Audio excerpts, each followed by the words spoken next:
What's up, everybody? You know what time it is. Grab your coffee and let's talk.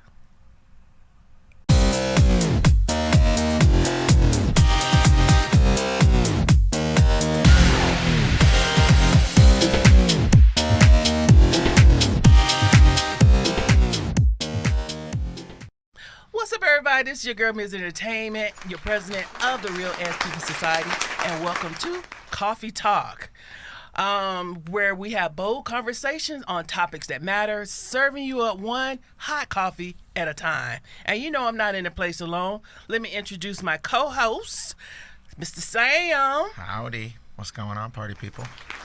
All right, my other co-host, DJ Talented. What's cracking? What's going on? You know my words. It's good. It's good. It's good to be above it than under it. You dig? You dig. You know how we do it. And we got a guest in the house, Miss Lesley Henderson. What's going on? Greetings and salutations. There you go. So before we get on into it, who is Miss Lesley, which I call L Blaze? Okay, I'll take it. Entrepreneur, Libra, of course. You know, we connect on that, Teresa. Tree hugger, kind of. I don't know. Like, I'm a little bit of this and a little bit of that. I guess we'll just have to see today who I show up as. Hey, I understand that one too. You kind of are like John. You're more than meets the eye. Yeah. So, yeah. Thank you so much for the invite. I appreciate you coming through. So, you know how we do it. Before we get started, do a check-in. How was everybody's week so far? Oh, we're going to start with me. We can. My week was quick. It seemed like I woke up or went to sleep on Sunday and now it's Thursday. So I guess that's a good thing, dealing with my stuff that I do. Yeah. Miss Lesley, how's your week so far? It's been a week. 2 events. First part of the week, Monday and Tuesday, and now we're already at Thursday. Oh, my gosh, this is my favorite day of the week. But we're here. A lot of slaving outside because it's been raining for 40 days and 40 nights. No, that's true. That's true. Sam? It's been all right. My son started fencing camp. Nice. So he's doing it for the week. So I've been taking him every morning, and just been interviewing and working. Same old. Same old. I guess my week has been busy. Well, that's normal. Sunday we had recording for the artist Dee Danelle for her music video, so that's coming out soon. No date yet, just of yet, but we're working on it. So that was a long day. That was really a long day because should I talk about my DP? I don't know what the hell you talking about. So my DP forgot some stuff, so I had to go all the way back home to get it and come back. What does DP stand for? Director of Photography. That's the one that's making sure that my vision is captured on video. They say film. It's on video. Hey, DP. I think isn't that the guy that Christian Bale yelled at a few years back? He was yelling at the DP on one of his movies or something. Don't worry, it's an old story. I have no idea, but I can see it because I was cussing him out while I was going to get the stuff. But DPs, man, they get no respect. They get cussed out like nobody's business. All right, go ahead. Yeah, as I was going. But it still turned out very well. Danelle did an amazing job, as always. And it was just on to the next and just something every day. It's just been something every day. And trying to figure it out as everyone else is. Which kind of goes to my topic. My topic is I'm fine just code for help? Or I'm drowning? Is that code word for that? So all this started, right? Let me go back. So on Sunday, we watched the new Tyler Perry movie, Straw. So shout out to Tyler Perry because I've truly enjoyed this. It was really good. The main character, Taraji P. Henson, was a single mother struggling that felt like she had no family, no help, nobody. It was just her and her child against the world.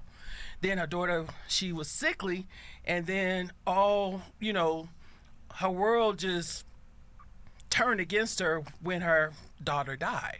And she just spiraled. She just really spiraled. And it made me think about how many of us are just functioning through fracture. You know what I mean? It's like something that I say, and he said it today. I'm fine when I might not necessarily be fine. I'm fine enough, So I want to break down that I'm fine and what's its cost. Why do we wear it, or why do we say it when we truly, if we want to be transparent, really not. And, let's start, maybe telling the truth, to ourselves and others. So kicking off my first question to you guys, what I was saying was, when was the last time you said I'm fine and you really wasn't? Now I can go first, and I would say, just to be transparent again, today I said I was fine. Was I truly fine?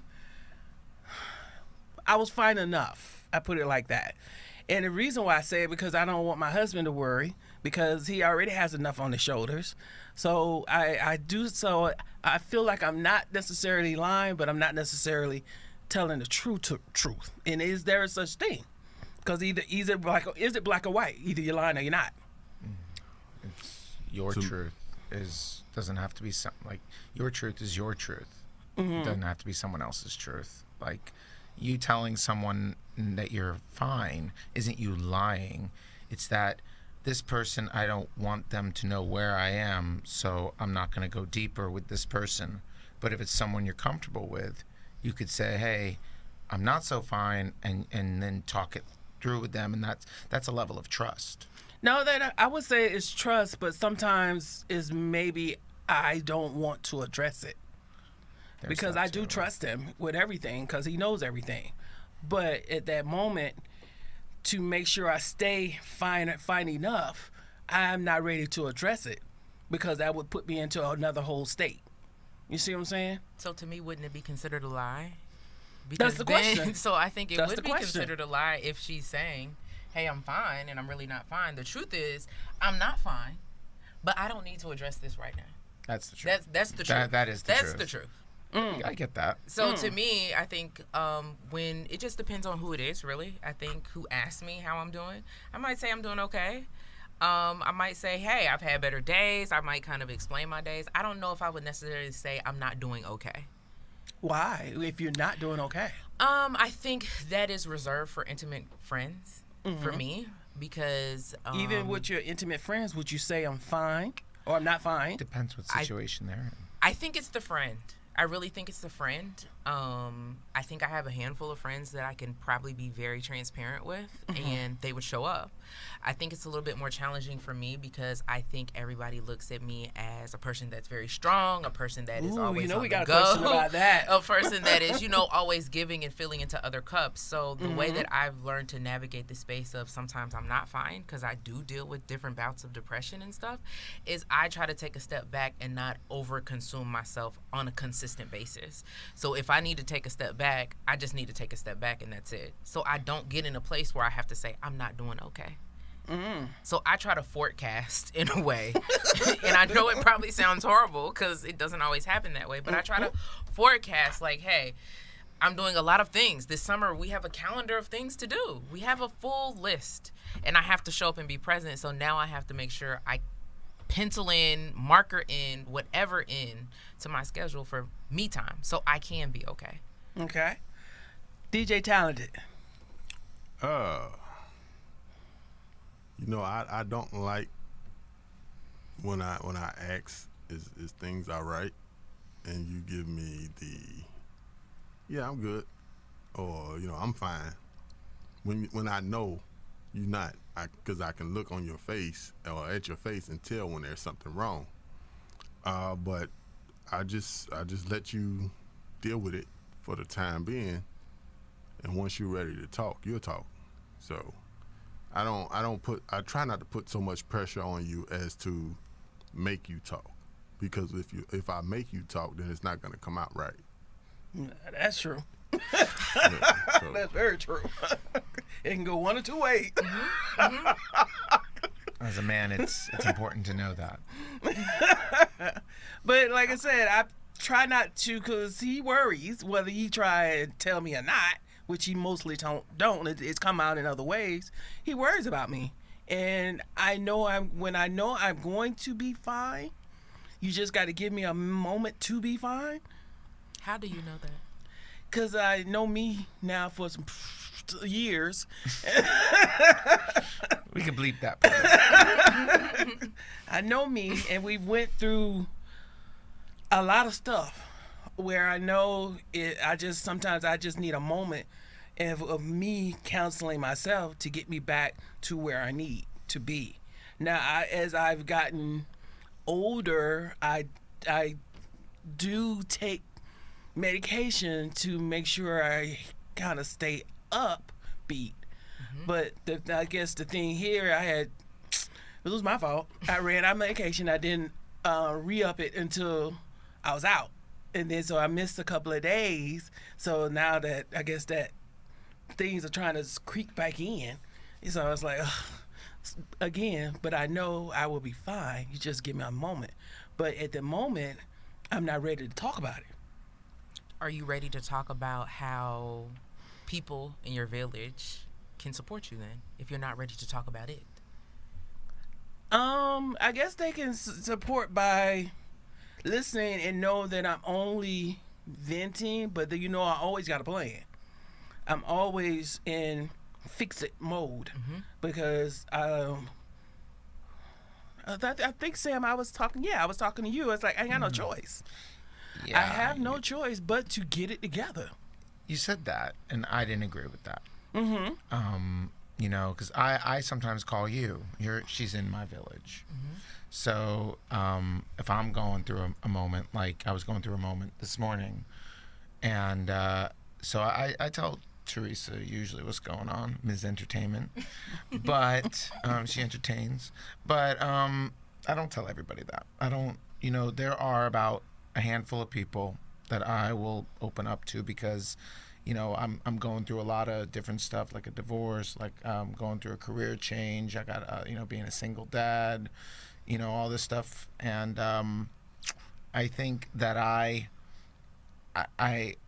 do a lot of meditation lately and a lot of different ways to regulate myself. I also am sober. Nice. I mean, thanks. I every once in a while I'll have like a little spritz or wine cooler like I did last night. Nice. Watch Bad Boys. Okay. But I don't do anything else, and I did for about 28 years. So I also am off medicine that I was on. So when you're saying that when you miss some of those cycles, like I totally nixed everything, including the medicine I was on for mood stabilizer stuff. So I don't have any of that. So I my emotions come and go. And there are certain people where it's almost just hearing their voice. Like I know that some people can't help. My situation is my situation. I got to be able to deal with it. But when you hear someone who you respect and care about say certain things to you, it can really level you. It can level set you in a way. So it's like it's what I expect from people and what I don't want to put on them either. Like I always think about the person I'm talking to. Can they handle what I'm saying? My question is, do you ask? One of my friends told me that we should just ask. Sometimes I do. I say, they're like, how are you? And I'll be like, do you really want to know? And then someone will be honest and be like, nah. I ask my friends, can I just dump on you today? Yeah, I mean, but I want to reciprocate. You see, that's my biggest thing is reciprocation in every part of my life. Everywhere in my life. I like to reciprocate. If I get, I like to give.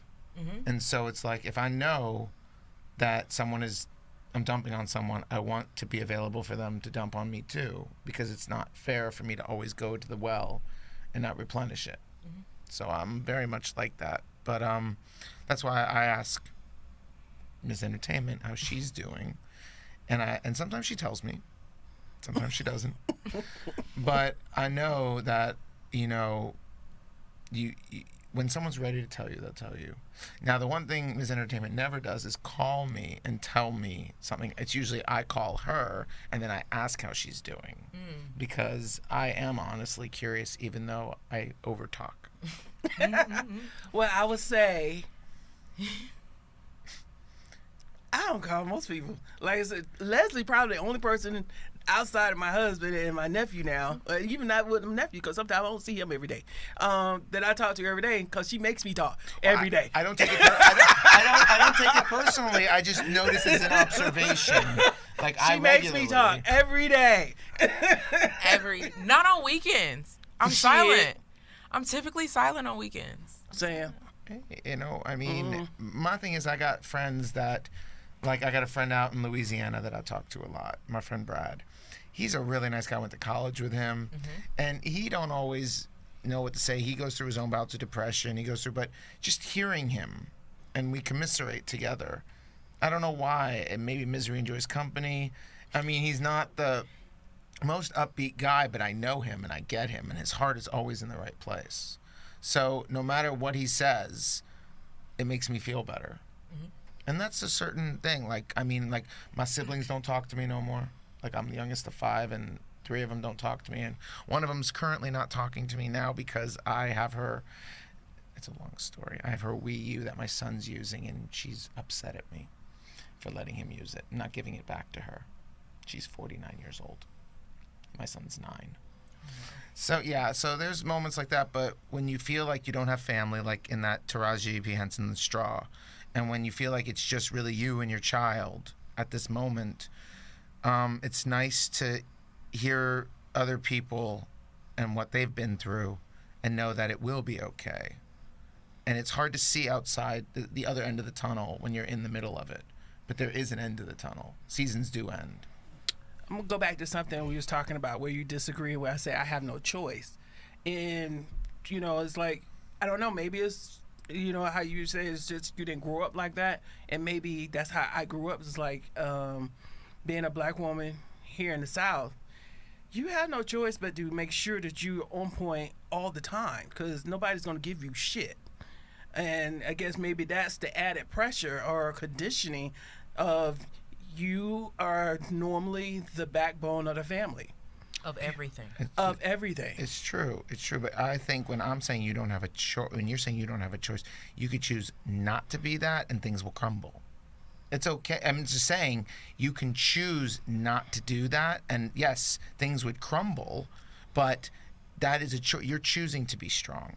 And I think that it's admirable. But to say you don't have a choice but to be strong, you have a choice. You just choosing. You just blocked out that other option. You basically put a under construction sign on that road, and nobody can drive down it. But that moral is just merged in. There's no road. Or you done that, or you buried something over it, or you did something. But you made the decision somewhere in your life to be this. Or it was made for me. That's what I'm saying. I think as a woman of color. And I think when you have a family and you have people that depend on you, like your existence, like your black existence in this space, whether you're running a business, you have a family, you have friends, it's still dependent on you. Like you can't to me, I don't feel like I have the opportunity to make the choice to say, hey, I can't really show up today. Like sometimes I have to say, you know what? I have to show up today. There's not really a choice in that. I see what you're saying. The only reason I'm saying there's a choice is that you're choosing to show up, which is admirable. You are, but look, if your leg broke, you wouldn't show up. You wouldn't be able to walk. Like, I'm just saying, like, we would. You would find a way. You would find a way. But what I'm saying is, we would crawl there. You would crawl there. Yes. But what I'm saying is, I'm not sitting here, you know, I agree with you. Being a woman of color in this world, you basically are the backbone of whatever this country's doing. It's the way I feel about it. Like, most of my friends are women of color. And that, you know, because just strength is existence. But I know it's hard. I don't know if it's a white privilege thing, but, like, you know, I also view it as I have to show up. I have to show up for my son. There's no choice for me. That's what but then there is this, I look at my sister who, I'm just going to say she's bipolar, and she chooses not to show up. maybe that's the white Why do you privilege feel in her. she chooses not to show up? Because she's afraid.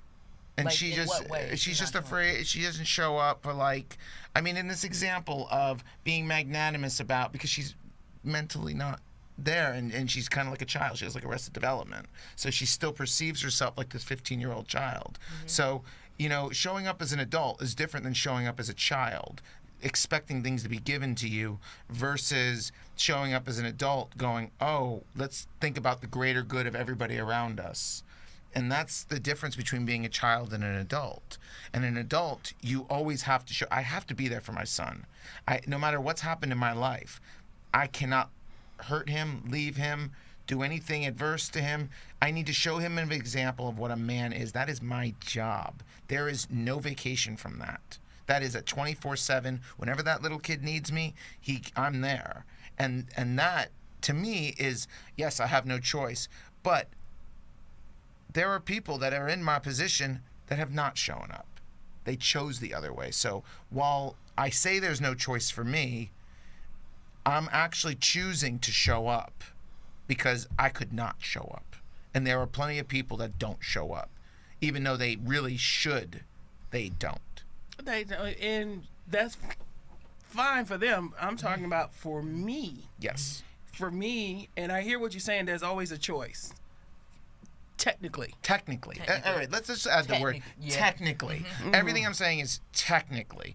But the fact that you do show up, the fact that if your legs were broken, you'd crawl, the fact that you are the backbone of the way this country operates, that is you choosing to be bigger than everything around you, which means that someone should be there to help.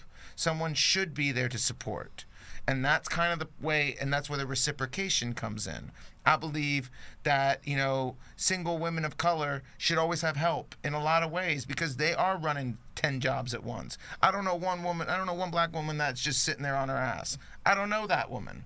I know women who step up, taking care of family, doing this, 10 jobs, doing promotional stuff, working with kids, you know what I mean? Like, there's a whole gamut of stuff that happens. And that person is showing up. So if I could look at that person and go, wow, if I could be like that, then I think I'm in okay shape for who I am as a person. I feel good about who I am waking up. I feel blessed. I mean, that's what these are. It's about being blessed to do the things to help people that need it.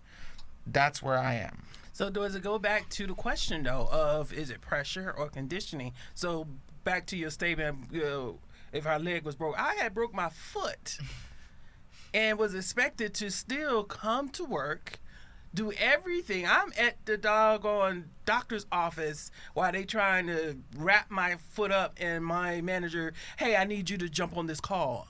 You know I'm at the doctor's office. You've seen, I had to send you the x-rays showing that I broke my foot. But I am still expected. Well, that's an unrealistic expectation of that manager.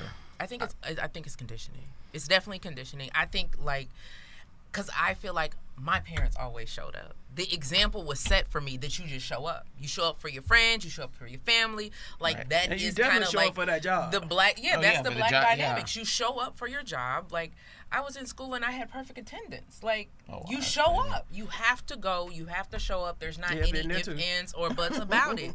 So I think that it's hugely conditioning. Yeah, and I think even more so in the black community. Especially on top of that for women. Well, just to be fully transparent, I grew up in the Jewish community. And they also, you know, you got to show up. But there's all these, look, there's definitely privilege where I grew up. It didn't have the pressure. But my parents always showed up. They always did. And that's the example I got. So the conditioning I have is to not be a child and to grow that F up and get your business done. I wasn't always like that. I'm sure when I was in high school I had a little bit more of entitlement. But when my dad got sick, when my mom got sick, I spent half my senior year by myself. My dad was in the VA hospital in Tampa, and I'm sitting here driving myself to school, driving myself home, making myself dinner, going back. I remember I walked out of a test. I was so pissed, and I lost my shit. But like, I was expected to perform, and to be there and do what you got to do, and that's it. Whether it's a job, whether it's anything, you be there. That's so you ran into one of my questions. Sorry, I do that sometimes. I was going to ask, being that you are Jewish, what are the expectations of being Jewish? Are there what what I'm saying? What is that? Well, my dad was from Brooklyn in the 50s. He was like what we used to call a tough Jew. And these are like these guys who just he had this unbreakable spirit, which is where I get who I am. But not everybody grows up the same if they're coddled a certain way. I think my siblings have not embodied that trait, and they have taken easy ways out because there is a shortcut mentality in Judaism. Work smarter, not harder. That's like the luxury of it, that I grew up in all black schools because my mother sent me there for magnet programs. But I remember, even at FedEx when I'm talking, I'm hanging out with this dude. He's from South Florida, and I told him what high school I went to, and he was like, "Oh my God, were you like the only white kid there?" I was like, "One of them, one of the few." But so I understand the black culture a lot, which has helped me formulate who I am. So part of the conditioning that you're describing of always showing up, I get that from my exposure to the black community as a Jewish kid, but my siblings were not exposed like that. My sister was, but she's not all there. But my other siblings were not. They went to white schools, they went to privileged schools, private schools. My parents lost all their money when it came to me. I went to all black schools. So I have this thing ingrained that you always show up, similar to what you're describing. But not all of my Jewish counterpart friends have that mentality. Because they have a privilege of hanging with us.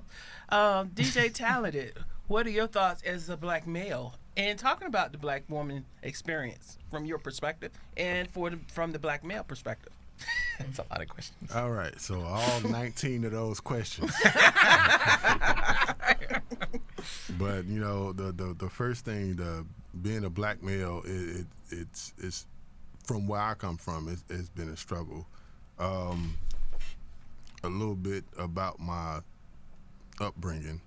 We used to live in what we called the chicken coop. It was a house, a long house that was actually built for chickens to live in. But because we were so poor, the person let us live in it, and we had problems with animals getting into the house. The kitchen almost burnt down. All of us living in one room, basically the front room with a wood burning stove. And once you go to school, you smelling like wood and smoke. The kids are gonna get on you.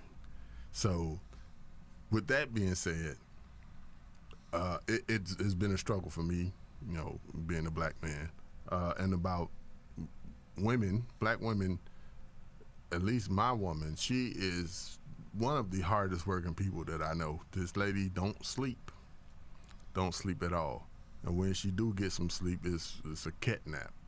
So, talking about how many jobs she have, she don't physically have a job, but she is doing all types of jobs. Like she's producing, stage managing, she's taking care of the entrepreneurships that she does, like 20 of the different things. So I get that most women are the backbone of what goes on in the home. And that's why a happy wife, happy life. They take care of a lot of stuff that men don't or can't or won't do. And it's just, they perfect. That's all. And I live by myself, and there's definitely a lot of things that I don't do and I should be doing. I'm doing more for myself, but when I was married, my wife did not do those things either. Okay. So I'm just saying it's a different mentality. Yeah. It's a different, how people grow up is conditioning. And when you grow up with privilege, you don't have the same attitude. And my former wife grew up with a lot of privilege. And It's okay. I think it depends on what type of privilege you grow up with. Because I will say that I grew up with privilege. yeah, but privilege of not having to show up and it's okay. Which is different. That is different. Definitely different. It's not. It's different than having like your nice car and whatever, and having a house and playing tennis on the weekends. But you still got to show up. You know. Yeah, and that's different privilege than you get that stuff, but then it's okay if you don't show up. You're okay. Oh yeah. Coddling. That's the coddling. It's coddling. That's the coddling. It's the, you want to take care of your child in the nicest way. Like with my son, like I want to, but I don't want him to grow up soft. And it's kind of like a battle for me. My dad grew up in this tiny little house in Brooklyn. I mean, it wasn't a chicken shack, but it was a chicken coop, but it was poor as shit, and there was a lot of mental illness and physical abuse around him. Like I heard his friends tell me that his house was the scary house to go to. It was writing on the wall because my grandmother was sick. She was also bipolar. So she would get manic. She'd just stare at the wall all day and draw on it. And I mean, when you're around that kind of exposure to that kind of mental illness, it changes who you are as a person. And so my mother took care of him. My mother was like everything. She was the backbone. She was a white Jewish lady who acted like a black lady. And it was crazy to see that. And then when I met these women of color, I'm like, wow, you just like my mom. That's crazy. How's that? I think sometime in the black family, we're sheltered from that unless you see it firsthand. Unless it's in the house, because I know I grew up in a two-parent household. And I saw my parents go to work every single day. And we had great neighbors. I was able to, ask for things. I didn't ask for much because I was just a kid. I didn't know really what to ask for. I wasn't wearing Jordans, but I feel like I was privileged because I did grow up in a two-parent household where I did get to see them work, and I didn't have any siblings, so it was just me. So it was all about whatever I needed to do, and they were able to pour into me. So I think that is a different type of privilege. But I think growing up in a space where you had to see somebody go through mental illness, I think it just shapes you in a totally different way for life in general. It is. My sister, I've watched her since I was in high school. She's my older sister, and I watched it where I was the younger sibling, and now I feel like I'm the older sibling. And she kind of stayed in this one place. This is why this whole thing is very triggering, because it's like, I'm like, grow up. And that's all I know how to say. But she can't. So is it grow up or is it heal? What? Is it grow up or is it heal? Heal, but, that's another thing. It's like you got to be okay with yourself first. And if you're not okay with yourself, you're not going to heal. So that brings to a question. Being strong, is it a trap or a compliment? Can it be both? Yeah, I would say that. It's got to be both, because to certain people, it's a trap. I got to be strong, so I can't lose, or I can't sit on my butt, or I can't do that. I can't. But then to certain people, being strong is, oh, that's a strong person. They taking care of their business. They doing this, they doing that, and they making sure everything runs smoothly. There's no such thing as anything running smoothly. But, that's a two-way street right there, I would say.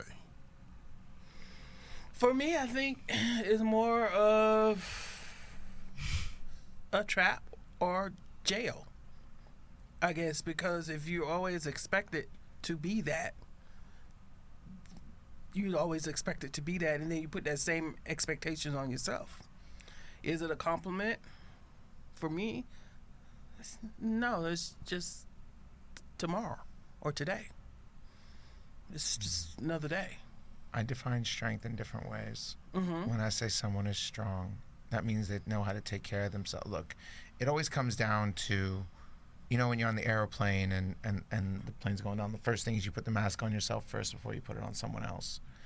If you ain't putting that mask on yourself, if you ain't doing things that, like you taking the time in your summer for yourself, you're never going to be strong, because you're going to deplete yourself. And I think there has to be a balance. Mm-hmm. And I think that's where true strength comes in. Not just how much you could do in the day, not know how many jobs you have, how many people you impress. It's about making sure that you have the endurance to go through the day and not be depleted by the end of it. Because you've done so much for other people, you didn't put the mask on yourself at all during the day. And I think if you learn how to take care of yourself as well, you will be strong for other people. But if you're not strong for yourself, you can't do it for other people. We try, because if you're expected to show up every time, some folks don't understand when you don't, or when you can't. Like you said, by the time you finish that day, you're depleted, just straight up tired. So that's not strength. That's just resilience. That's why I say it's just another day. Yeah, but I'm trying to tell you, I don't view that as strength. I view that as you're resilient. Mm-hmm. Strength is when you learn to take care of yourself too, and you say, I know you expect me to be this, but if I do X, Y, Z like you're saying, there ain't gonna be nothing left for me. And then my stress levels are gonna get high. I'm gonna get unhealthy. I'm gonna hurt myself. I'm gonna blah blah blah, and all this bad stuff happens when you stop taking care of yourself. I'm not gonna eat right. I'm too busy taking care of all these other people, so all I'm doing is I'm eating Mickey D's every night because I don't have time to cook. I don't have time to eat and take care of myself. I don't walk. I don't do anything physical. I'm in a car all day. All that stuff. You start answering to other people and not to yourself. Your body's gonna let you know. Like, your body's part of it. I agree. I totally agree. What you think, Miss Lesley? Ooh. You don't have time to think about it. Ask the question one more time. Make sure I answer this right. I want to make sure I answer this right. When you're saying, you so close, you had mentioned it earlier, people always look at you as being the strong one, Is it a compliment or is it a trap? Because you said it could be both. I think for some people that don't have a certain level of strength, it could be a compliment from them because they might look to be that or look to have that type of characteristic. For me, I mean, my wife tells me all the time, like, you're so strong and all this other stuff. You go through this stuff. And I'm just like, I think that's kind of like not the best thing for me, because I think sometimes I just have to keep going through the motions. It's another day. I'm just processing it. I'm just walking through it. And it's not necessarily like I don't want to do that, but I feel like if I take time and sketch out time here to address this in this, poetic way, then it's just going to end up being too much, and I haven't got on with the rest of my day. Mm-hmm. There's truth there. Because I start my day for myself. So most days of the week in the morning between 6 and 7, that's my time. That's my time to work out every single day, Monday through Friday. That's what I want to do. So that's how I fill my cup. The rest of the day is up for grabs. And that's important. Of course, you got to I'm just trying to say that, like, if you, let's say you're working a job where you got like 7 meetings in one day, in there each 45 minutes. An hour. They go over. Or they go over. Some go over. There. Some, you do that. There's going to come a point where if you do that on such a regular basis, that you're not going to be able to do it forever. Like, you're going to get to a point where there's going to be a break, because you still got to take notes from that meeting. You got to compose them. You got to do whatever. And you still have your actual job. And you have your actual job. Been there. So what I'm saying is, and this is one thing I learned when I was working at said company that just split into 2 companies. Not going to say what it was. But the truth is that you have to take some time to recalibrate is what I'm saying. I guess that maybe that's a better word, recalibration. Yes. Because you're right, and nobody lives that frou-frou life where you get to, like, go do your thing and, I'm just going to go get a massage at 3 o'clock in the afternoon. I'm going to ignore everything else. No, you got responsibilities. But when you're making your calendar, there is a point where you can claim your power to take care of yourself. And if someone has a problem with that, then that's a sign that person's the problem. Correct. So that's my opinion. Do you think, because back in the day, expressing your mental health was, at least in the Black community, was, you don't do that. You just don't do that. But I think with this new generations that's coming up, that's forcing, like, demanding that mental health is a thing, and I need to take care of my mental health.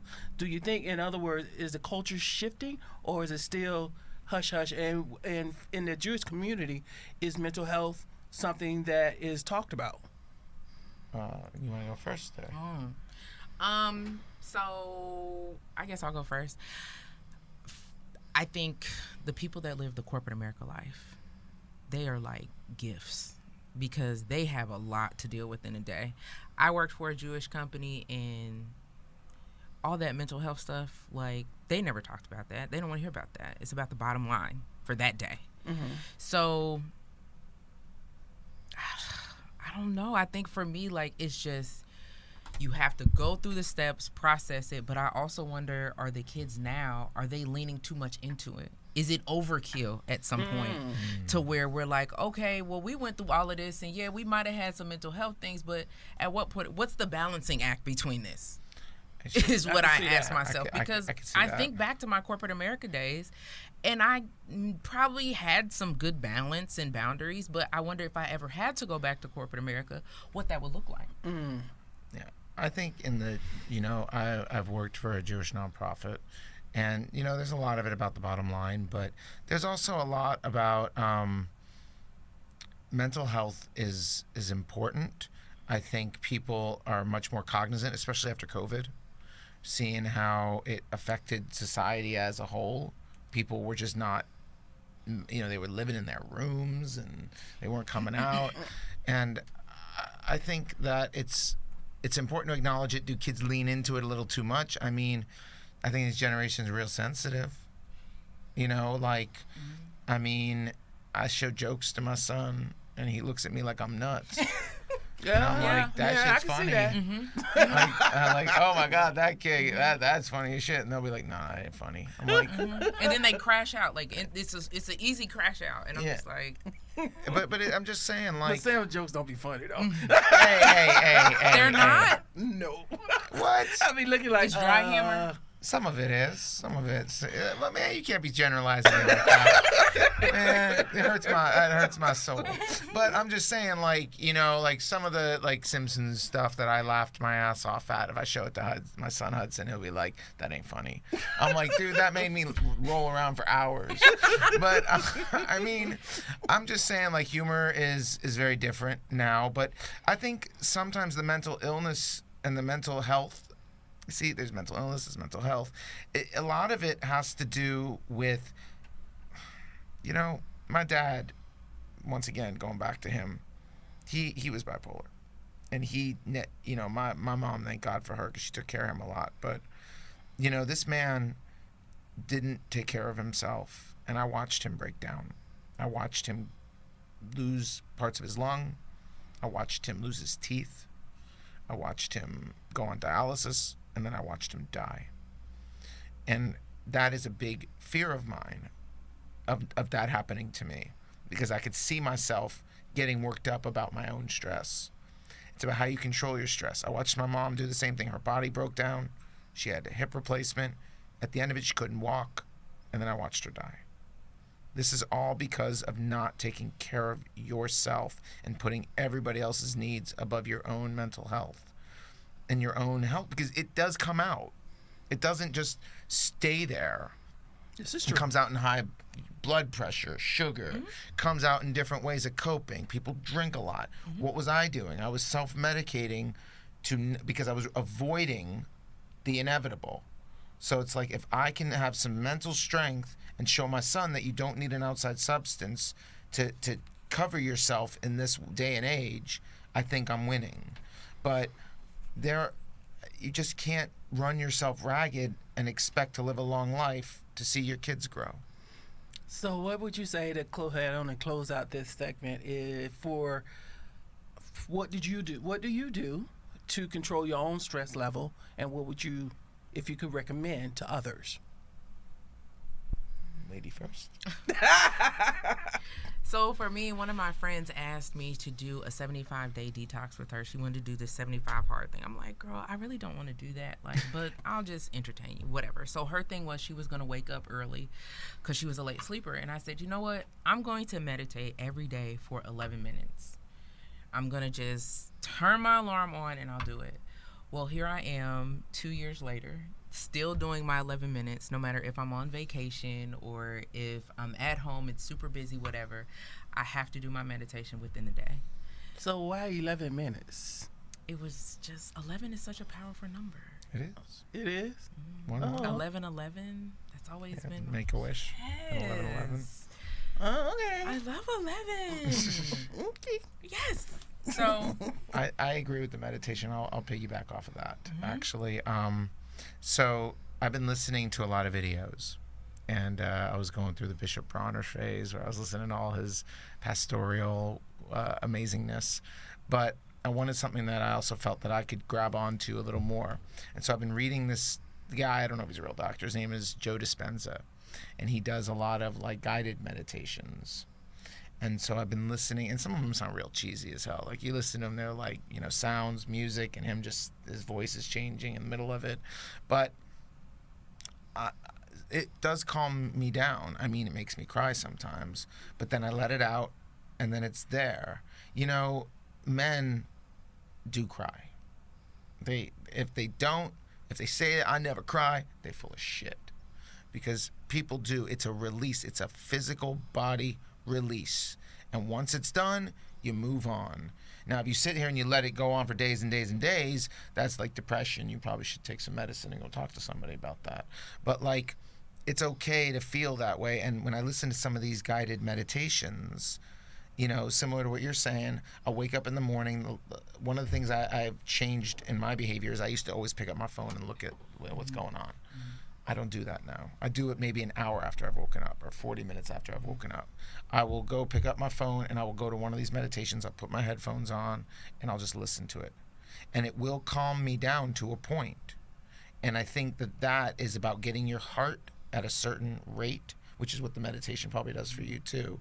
So you're not overdoing it, because that's where high blood pressure comes from. And that's what all this different stuff, and people do stuff to compensate. They eat, they drink, they smoke, they do whatever to get the heart rate down, to calm themselves. If you come from a calm place, you can handle anything. If you start to be panicky and things just coming at you, and then all of a sudden that just makes you panic, that is a hard place to make a decision from. Agreed. And that's one of the things that I've learned. So if I had any advice to give, is to do some sort of meditation, whether it's 11 minutes, whether it's one of my guided ones I'm listening to. Do something where you're not consumed by outside interference. Go within, and then you'll be better for the outside. If you keep letting the outside penetrate every bit you have for yourself, there'll be no more you. Agreed. DJ Talented. Say the question one more time. Moving forward, as we have discussed, what do you do to keep the stress level down, and what would you recommend for others? One thing that I do is I like to listen to music. And when stress levels are up, I like to listen to gospel music. It kind of takes me to another place in my mind. That way, I'm not in the stress no more. I'm not paying attention to the stress no more. I'm actually paying attention to what's being said through the music, and taking it in as something that I like to do. Let's say, what song can I think of right now? I will actually play it constantly. That one from church? Brandon, I forget his last name. everybody needs to have a song in their arsenal. I have one. Yeah. Yes. I got about 60. I got a playlist. I call it the Hype playlist, and ever since Teresa recommended that you find a song, I've been listening to a lot. I also have Happy on there, thanks to you. But I have other ones that really. Some songs will make you real sad, but some will lift you up. And so some of it is the cheesy 80s music. Sometimes that'll lift me up because my oldest sibling is 11 years older than me. I grew up in the 80s. So you wanted to finish. You get for the song, DJ Talented. The name of the song is Heart Fault. Okay. And it just takes me to a different you can almost say a different realm of just not paying attention to the daily.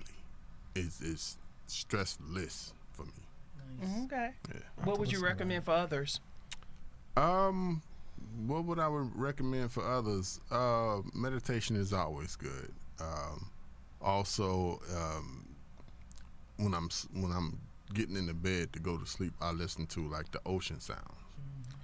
So just the waves crashing and just that type of sound, it soothes you to the point you just fall asleep and you don't know when you went to sleep. You just you're gone right there. So either something that speaks to you, to your heart, and not just something that's to be there for noise, but something that speaks to you, to your heart, and that can take you from the stress into the relief side of everything. That would be my choice. Nice. I'm different from all y'all. But I am in agreement of finding that one thing that can just calm you down or take you away or, just get you in a more, I guess, productive state versus a manic state or whatever. And mine is watching reality TV shows. Oh, geez. You guys say like that Real Housewives stuff? That I enjoy. And y'all wonder. I can be there and it's gonna sound bad if it's like, hey, my life ain't that bad. You like watching the train wreck. Yeah, it ain't my train wreck. So That's it's right. like, Oh, woo, Okay. life ain't that bad. Yeah. Oh, Okay. man.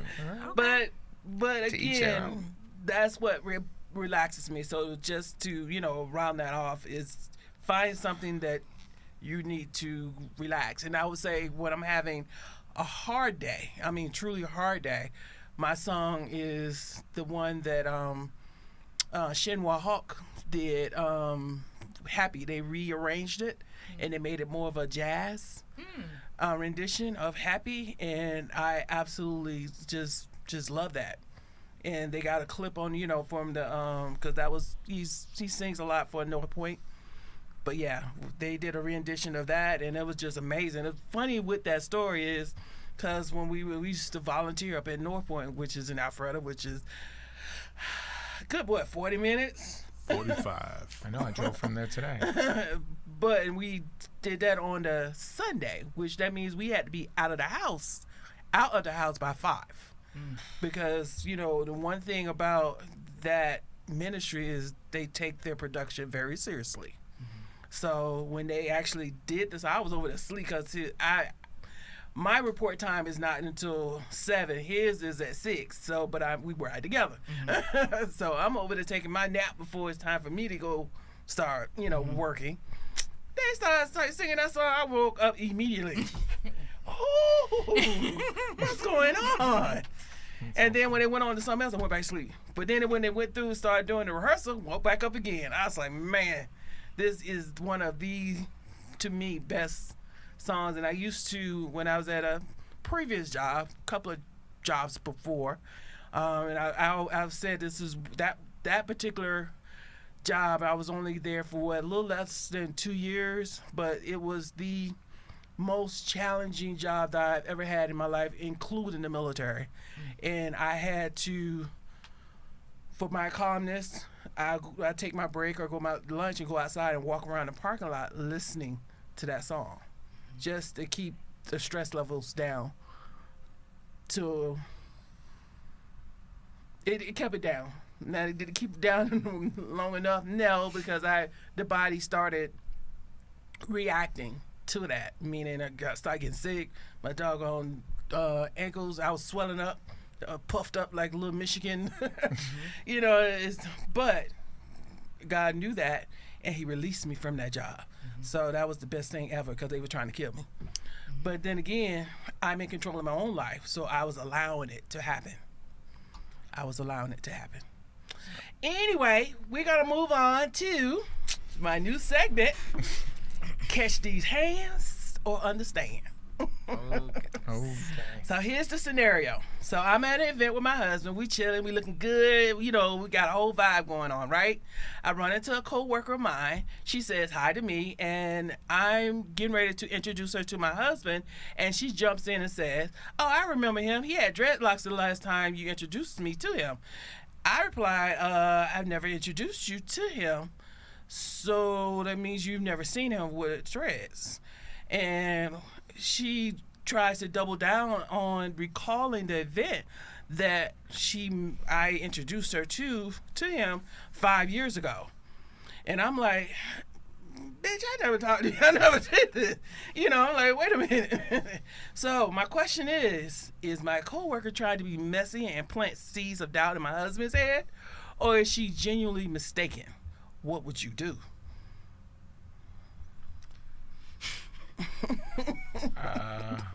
I'll take this one Go first. ahead. I think she's genuinely mistaken. Okay. I don't think she's trying to. If it depends what kind of relationship you have with her, because if she's trying to plant seeds, then she needs to kick rocks. If she's genuinely wrong, you need to be like, I know you think this, but this is not that dude. Do you still want to meet him? But they're in front of each other. Yeah, right? we're in they're front right of each in front other. of Yeah. each other. Yeah, I Yeah, would be 'cause like, you lost me dude, right there. no, meaning like, do you still want me to introduce you? You think you know Oh, because him? because you didn't finish the introduction. That's right. So starting, Okay. starting is, hey, this I want to introduce you to my husband. And I did do that, and she replied, "Oh, I met him before at the last event. Then he used to have some locks." And you're like, no, I No. believe you're incorrect. I know that you think this is not that person. I don't know who you think this is. Would you still like to meet my husband? He's so kind. You're so kind. Yeah. Well, I mean, that's just the way. Or I'd be like, bitch, you need to kick rocks. I mean, like that. You can't say that. That's what I'm saying. So you got to be a little more finesse with it. Because You do? this is your coworker, so y'all. That's at what I'm the trying to say. same Job, in the same job, not necessarily the same job, but same company. So you're gonna see this person. Yeah, So that's do why. you go left, or do you just let it go? So Lesley, what you do? Girl, number one, you're not gonna cut me off while I'm introducing my other half. We gonna start there. So we're not gonna do that. And then also, I'm gonna tell her, girl, I have no idea who you're talking about. You're probably talking about one of your other homegirls you go out with, because I've never introduced you to anyone. But she doubled down. Like, yeah, it was. It was like an event 5+ years ago. You're like, I don't even remember that event. Yeah. Well, my memory's pretty good, so I could have probably checked her on that anyway. So I'm gonna tell her, girl, you about to get these hands if you don't get away from me. You better stop this. You got to Stop Well, it. let's agree to disagree. But also, like, my spouse knows. Like, my spouse, like, they're gonna know. So this is like, what are you talking about here? Especially when you double down. Yeah. So What were we doing? yeah, what were we doing? What did they look like? What did we have on? What event was it? Do you Yeah. even remember? So I don't know. Depends on. I mean, if the coworker's like, not a reliable source, the mouth of the South. I mean, who really Mouth of the cares? South. Yeah, like some of those coworkers you probably had, they were really messy. Yes. She might be one. She's single. She trying to start something. You got to give me some more context here. Yeah, it sounds like she was on blast. She's single. Maybe there's a reason for that. I don't know. There we go. There we go. We need to know about her status. We Yeah. got to know more about this coworker. But I'm gonna say, girl, you better get yourself in alignment right now. You got a couple seconds. Yeah. Or you could be like, hold on one sec. I got to go regulate this really quick. And be like, girl, what the hell are you talking about? I mean, you need to stop saying that stuff. I'm not going to introduce you to him if you keep, saying, like, I got some other dude in the back. Like, what the heck you talking about? I don't know what you're talking about, but stop talking. Hiya, DJ Talented. What do you think? I know my wife. I didn't think nothing of it. I didn't really care because I know you. So whatever she trying to say, I didn't care about. Did you think it was nefarious? Did you think she was trying to do it on purpose to hurt you? Or did you think she was dumb? I don't know, but it was a weird situation. So no, because she's my coworker, we didn't go left. We just like, okay. and we just like, Yeah. let's go. And then me and him had a conversation because the event that she's talking about, that was when my son-in-law and my daughter was with me. But I still don't remember even seeing her. Maybe she thought it was your son-in-law. Maybe it's not your son-in-law. They look totally different. She don't know. But the fact that she tried to double down on it instead of like, oh, okay. Well, people's memories are messed up. Like, I could remember a whole bunch of stuff, and then I could try to reiterate it, and maybe I'll have a detail off. Like, nobody's memories is good. The fact that you're doing it, we're in front of my husband.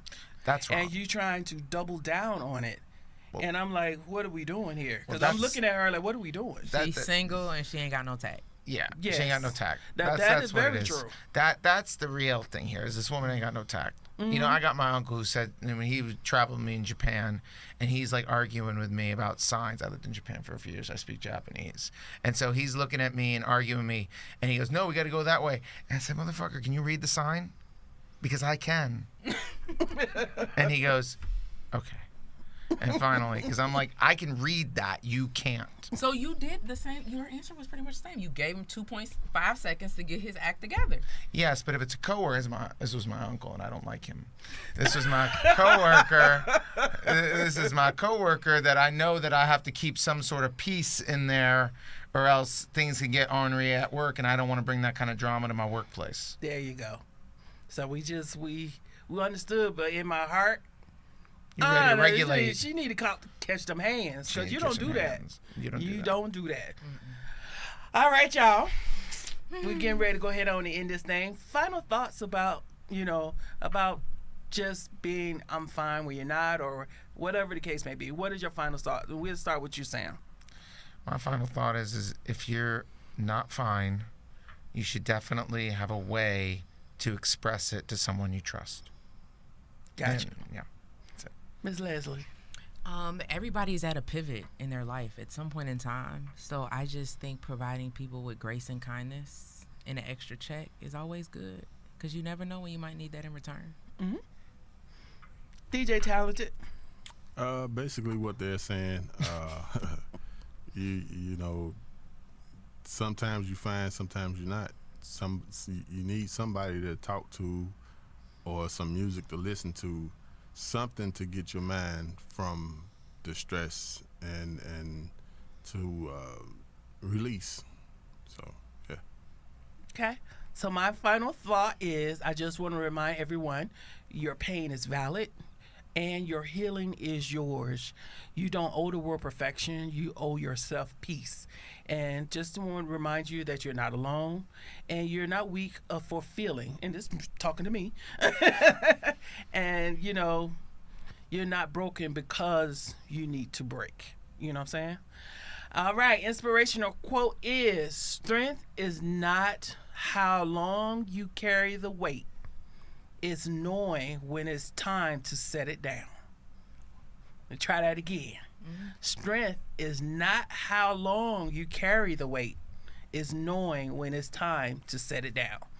All right, I want to thank our sponsors, Terradome Entertainment, The Comfort Zone, Tech Vibe Solutions, SureHaul Logistics, and Steel River Software Solutions. Join us every week for Coffee Talk here on Terradome Entertainment. Go to Terradome ENT YouTube to catch this and other podcast shows. I am your president, MiZZ Entertainment. You can contact me at MiZZ_entertainment_ATL. DJ Talented, how can folks contact you?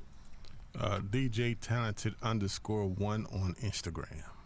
All right, Miss Lesley. 7 spelled out SEVEN, the number 21, designs with an S. All right, Mr. Sam. I guess on the IG, I'm CoinLaundry115. All right. As always, I leave you with this. Be kind to each other, love one another, keep God first. Thank you for joining, and we're out.